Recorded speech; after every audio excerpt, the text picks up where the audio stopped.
Cerebral palsy అంటే మెదడులో కొన్ని భాగాలు చచ్చుపడిపోయినట్టయి వాటి ఫంక్షన్ లేకపోవడం వలన పిల్లలు బిగుసుకుపోతారు. వీళ్ళు ఎట్లా అంటే కాళ్ళు చేతులు అడ్డం పడి సిజర్ కట్ గెయిట్ అంటారు అనమాట.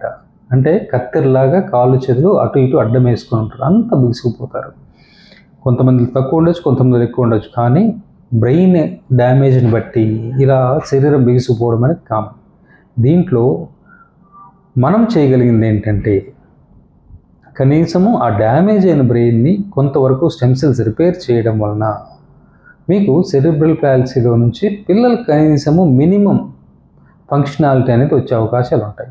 ఒక మంచి ఉదాహరణ, మేము రీసెంట్గా చేసిన కేసుకి ఒక డైపర్ మార్చాలంటే ఆ పిల్లోడికి నలుగురు పట్టుకోవాల్సి వచ్చేది. ట్రీట్మెంట్ చేశాక వాళ్ళ మదరే, ఆవిడ కూడా డాక్టరు, వాళ్ళ నాన్నగారు కూడా డాక్టర్, వాళ్ళు ఒక్కరే, వాళ్ళ మదరే డైపర్ చేంజ్ చేయగలిగింది.